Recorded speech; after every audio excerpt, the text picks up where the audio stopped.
Welcome to the Legal Leaders Podcast, LawVu's community for in-house legal professionals. LawVu's mission is to accelerate the evolution of the in-house legal profession, and with this podcast, we showcase modern legal leaders from across the globe. We explore their unique journeys and how they're driving the transformation of our new profession. Join David Lancelot, LawVu's Chief Legal Officer and Executive Vice President of Advocacy, as he explores the cutting edge of in-house legal leadership. This is the Legal Leaders Podcast. Hey, everybody, and welcome to the Legal Leaders Podcast. I'm David Lancelot, your host. I'm the CLO and EVP Advocacy at LawVu, and I have the great pleasure to have with me here today Dennis Garcia, who is VP and General Counsel of Litera. Thank you for joining us, Dennis. Great to see you.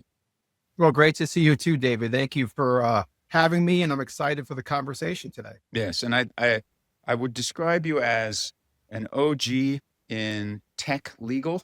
I've been in tech legal for a while, and you are definitely very experienced in that field. And now you are a GC in legal tech. So we find ourselves kind of on similar paths, you being the more experienced, better looking one, and me being the interviewer today. I don't know. That's not the case, David. But so much. I appreciate you joining me. And maybe we could get a little bit of an understanding. For those who don't know, I mean, Litera to me is sort of gold standard legal tech. It's part of the LawVu product, right? Like we've incorporated it because it is such a great piece of technology. But maybe you could tell us a bit about what Litera does. Sure. And first off, thank you to you and the LawVu team for being a terrific partner to Litera. We really appreciate that. But so we are in the legal technology space. Our customers, of course, are law firms as well as corporate in-house legal departments. And when you think about Litera, we're the only legal technology company which unifies both the practice of law and the business of law. Let me sort of break that down a little bit. So when you think about Litera's solutions, some of our more historic, well-known solutions include our Litera Drafting, Litera Compare solutions and products, as well as our Kira solution, which helps review and analyze contracts, really helpful in the due diligence process. So when you think about the practice of law solutions, we offer a number of solutions which helps lawyers be able to put together contracts, negotiate contracts throughout the contract formation process, as well as closing contracts. So it's sort of soup to nuts when it comes to the contract formation and creation process. So we believe that our solutions help provide better legal services to lawyers, clients in that area. The second area, in terms of the business of law, we have a number of solutions such as our CRM solutions, experience tracking, foundation insight solutions, solutions which help law firms put together the pricing for their services to their clients. We feel we have a number of solutions which helps law firms grow their business and be able to attract and find more clients. And so we've got the practice of law piece, the business of law piece. And then as a foundation to all of that, we also have our award-winning AI agent known as Lito, Lito. It's a product which we use extensively in our legal team. And so when you think about Litera, we're the only company which does both those things. We've got this heritage reputation where we've been in the business for a long period of time. We've got a lot of great customers, but we also continue to innovate with Lito, and also as part of some strategic transactions and acquisitions we've had over the past few years. Yeah, and I can still remember, it wasn't that long ago, but it's very clear in my mind. I was on a call with Sterling Miller, and we were talking to a big company, and he actually said, LawVu's got Litera Compare in it, and that's the gold standard. And I was just like, okay, well, if Sterling Miller thinks that, then I definitely think that. So very clear. There's not, I've heard it before, there's not a Salesforce for legal, but in some use cases, Litera is is that thing, is the gold standard. So I think that's really, really cool to have somebody, from a company with that heritage on the program. Well, we And appreciate that perspective. And also, um, since I've joined Litera, I've had so many people come to me and say, well, Dennis, I use Litera's solutions. I love, the solutions. It's really helped me be a better lawyer for my clients. So the amount of sort of compliments I've received, just being sort of in the legal industry, attending events, Yep. and people praising Litera's solutions has been terrific. yeah, goodwill is awesome. Yeah, it's nice. It's nice to work somewhere, as I know as well, where you're doing something beneficial, right, for the profession. Just through the products that I have to admit, I do not know how to code. So I'm very lucky to be involved. So what's the legal department like at Litera? Well, our legal department is relatively small, but mighty. We have 5 folks on our team, right? Including myself. 3 of our folks, including me, are based in the Chicago area. Right on. Then we've got another lawyer based in Toronto and one based in India. Okay. And, we do a little bit of everything, as you would expect, right? We spend a good portion of our time helping to shape and negotiate contracts with customers, with vendors. We also have responsibility in the procurement area. We, of course, manage our extensive intellectual property portfolio. We deal with compliance-related matters, employment-related matters, a little bit of everything. And it's a good group of people. Since I've been at Litera, I've had the opportunity to hire 2 of those folks, both with me in Chicago. So it's great to have folks near me, close by, where we can meet in person, go into our office, commiserate, and be even more productive and efficient. And so, we're 5 lawyers for a company size of about 1,100, 1,200 people, which are based across the globe as well, right? So we're a global, worldwide company. We've got customers and partners who span the entire globe. So we need to be conversant, not just, of course, in the laws of the United States, but for a variety of different countries too. We also address entity-related management matters, corporate governance-related matters. So it's a little bit of everything, and it's a real honor and privilege to serve as General Counsel of Litera and to support all of our clients, right, from Sure. our executive leadership team throughout everyone else. Yeah. So a varied practice, a global practice, and what I'd call a scaled practice, right? Like that's a lean legal function for an organization that's operating at that kind of scale. So credit to you and the team for operating at that kind of scale and pace. So as I was saying earlier, you're definitely an OG in the tech legal space. You were involved in the technology business before I knew there were lawyers in technology businesses.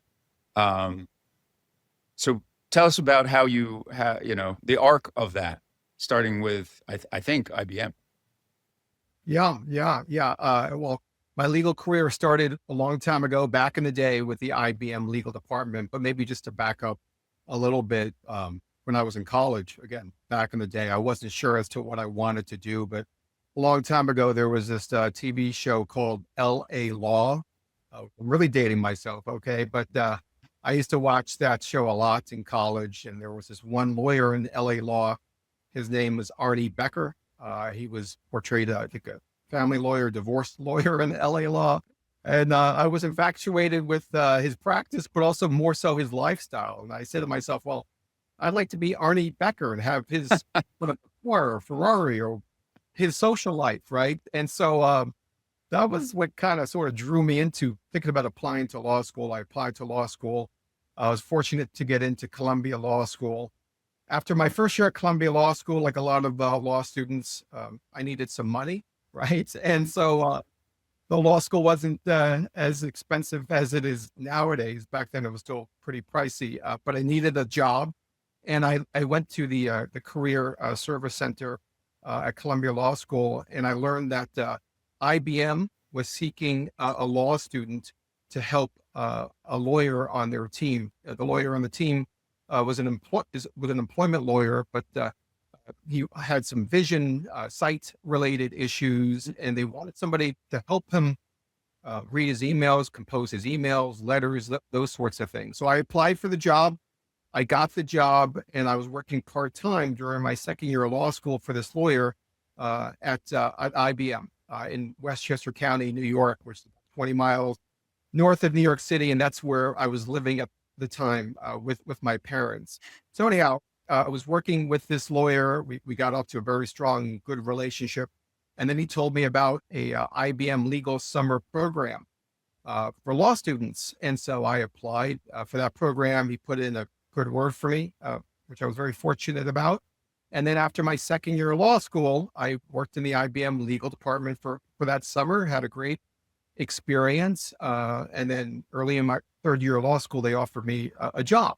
And back then, IBM had a philosophy of hiring and grooming and building their lawyers directly through law school. And so that's how I got into the in-house world and the technology world at that time, and worked for IBM for nearly 5 years. Of course, IBM also stands for I've been moved. So they from New York and the Connecticut area to Boulder, Colorado. Then they moved me to out here to Chicago. Wow. And but it was great to join them. One great thing is that earlier in my career in the IBM legal department, I felt that I was provided a fair amount of responsibility as a young IBM lawyer. When I first started working at IBM, I supported a group at IBM known as the IBM Printing Systems Business, and it was just myself and the division's General Counsel. So I remember coming back after studying for the bar exam. I was working half days while I was studying for the bar exam at IBM, but then I came back full time working full days. And then my manager at the time, the division General Counsel, was like, well, Dennis, I'm going to Martha's Vineyard for 3 weeks. Okay. So I'm going to leave everything to you, sit in my office. Here's my file folders, and away you go, basically. So Wow. I was put into it pretty quickly, but looking back, I appreciated the trust he had in me and the ability to sort of learn by doing. And of course, you're going to make some mistakes, but I appreciate that opportunity. Yeah. Wow. That's an incredible story. I mean, that's so the way I feel in-house legal practice should be, right? Like companies should have more basically apprenticeship programs like they do outside the United States, and train lawyers with internships and externships and onboarding programs such that they build the judgment that they need and is the most valuable skill set that they can have, especially in a time with all the disruption from AI for that sort of more reactive grinding work that is just getting more and more outsourced basically to the machine. So that's fantastic. That's really, really interesting, Dennis. And then from there, you're 5 years at IBM, on to the next thing. Yeah. After that, so I was 5 years at IBM, and then I had a great opportunity to move to Accenture, another, of course, well-known technology company. I was able to stay in Chicago. While I was at Accenture, I worked on a lot of these custom business process outsourcing agreements, which Accenture put in place with their highly sophisticated customers. These deals were multi-million, sometimes even it would pass a billion, if you will, deals, which I worked on during that time. But the Accenture legal department was terrific. And that's where I felt like I really learned how to be hopefully a very strong deal lawyer, if you will. Every deal which Accenture put in place at that time with its customers and clients was fairly custom in nature, right? And at that time, I was working closely with a number of the key partners at Accenture who were really good, but also very demanding, quite frankly, too. And so you had to be creative in putting unique provisions together to be sort of thoughtful as to the strategic as to what the deal was all about, and negotiated a lot with customers and clients, outside counsel firms who could also be very tough and demanding at times too. And now, a message from our sponsor, LawVu. Imagine one operating system powering your entire legal function, where intake, matters, contracts, documents, spend, and AI all work together in connected workflows. That's LawVu Legal OS, an intelligent platform that gives legal the visibility to lead, the control to govern, and the foundation to scale. Discover LawVu Legal OS.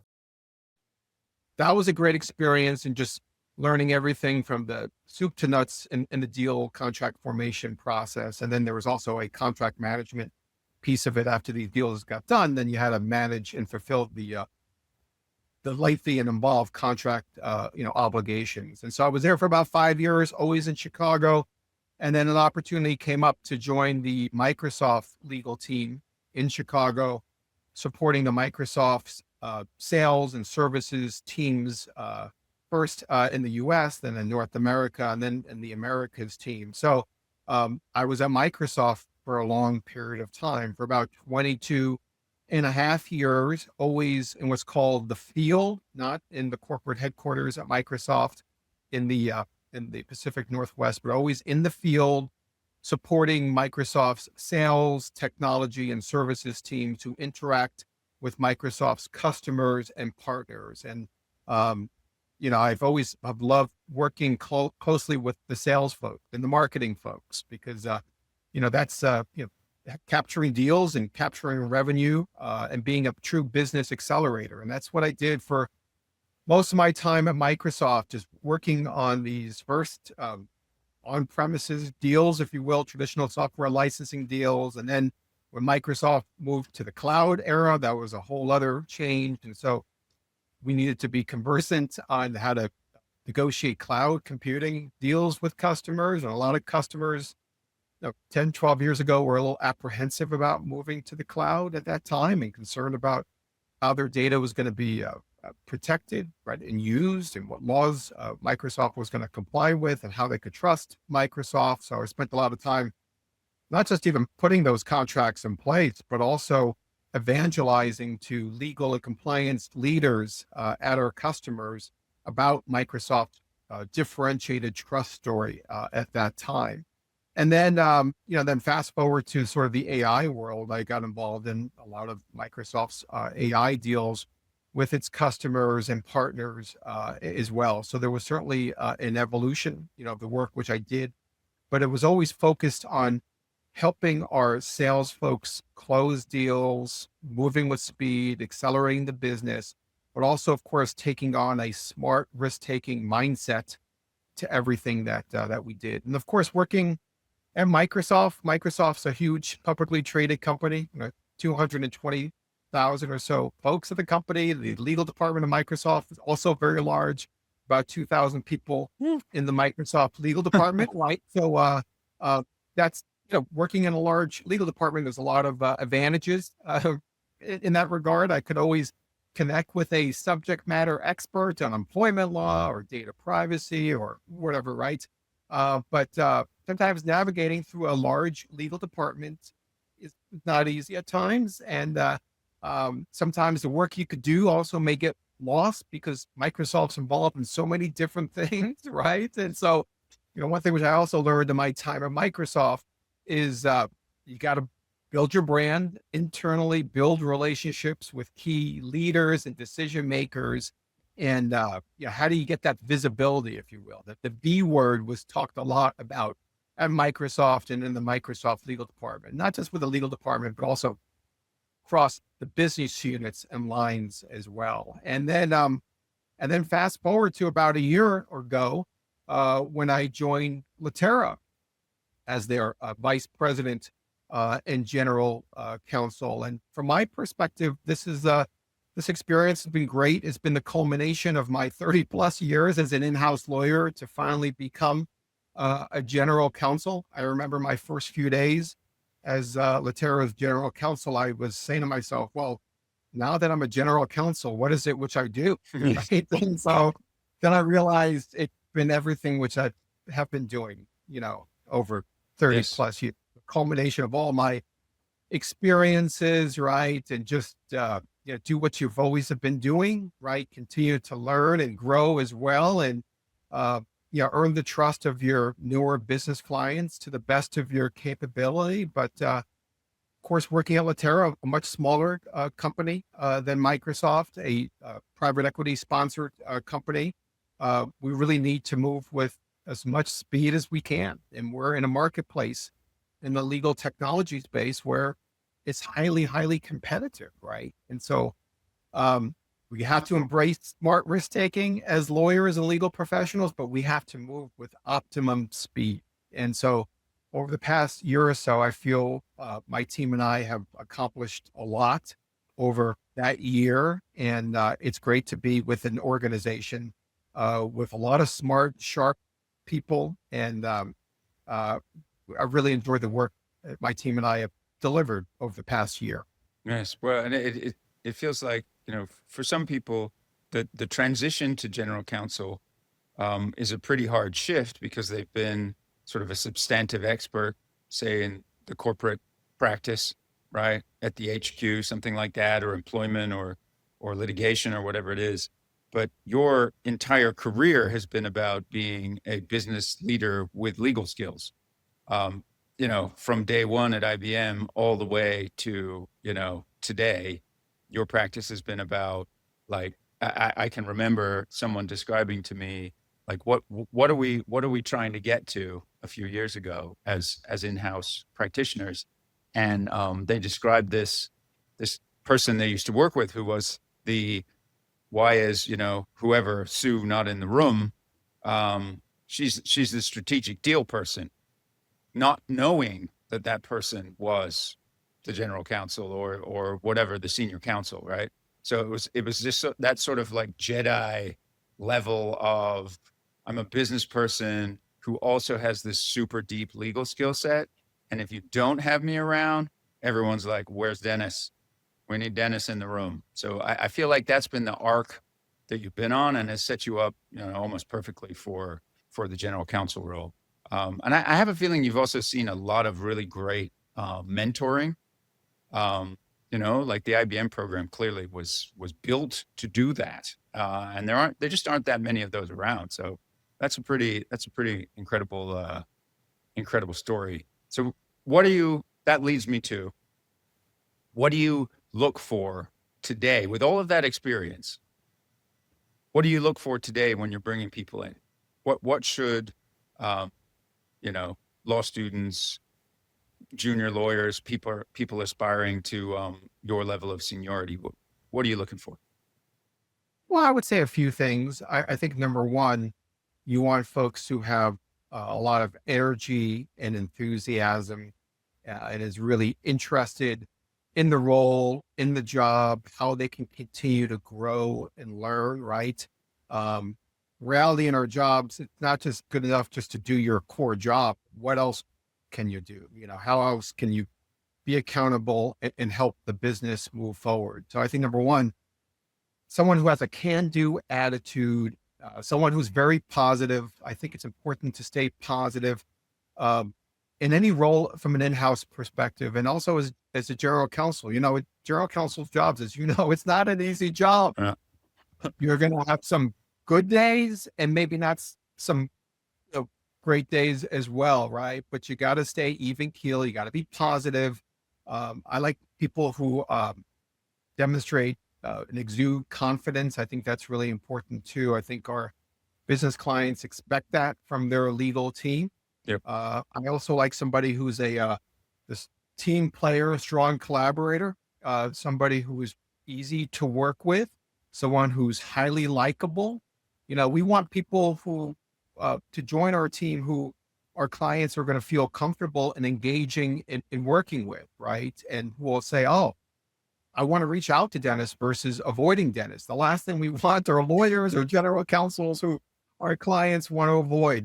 That's the worst thing in the world, right? Yes, indeed. And I think in this world of growing technology and AI, people who understand technology and AI, who are using leading AI tools so that they can be more productive and more efficient.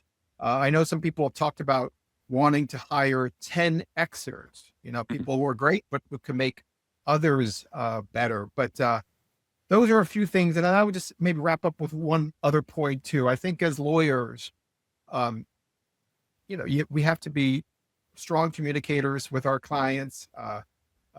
If we're too long in our communication skills or we're saying too much, then, our clients aren't going to get our message or our advice. So also people who are sort of short and succinct and sort of net out the legal advice, right? For our clients, right? We know we don't want to provide a whole lengthy email or memorandum to our clients. They're never going to read it. You want to be brilliant. You want to be brief. And I think, then our clients are like, well, be gone, if you will, right? So I guess some of the 3 B's I've learned in my career too. So those are a few attributes I look for in candidates. Awesome. Very valuable. So I think you're talking about curiosity and humility. You're talking about the ability to, understand that relationships are critical. Judgment is critical, and then succinct synthesis is critical. And, unfortunately, those really aren't things that they teach in law school these days. So hopefully we're moving towards that, and the both of us are doing our best to push for that in the evolution of the profession and in education.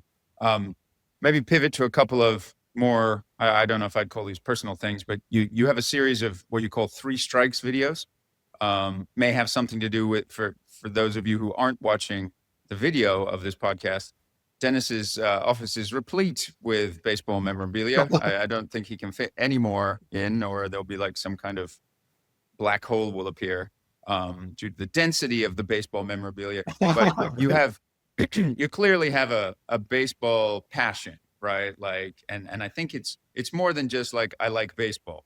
It's the metrics and data, could we say, from an operations perspective, the history, etc. And so you've got these 3 strike videos which bring together, both of your passions. Maybe you could talk a little bit about that. Sure. I've been putting together these 3 strikes videos for the last maybe 4 or 5 years or so.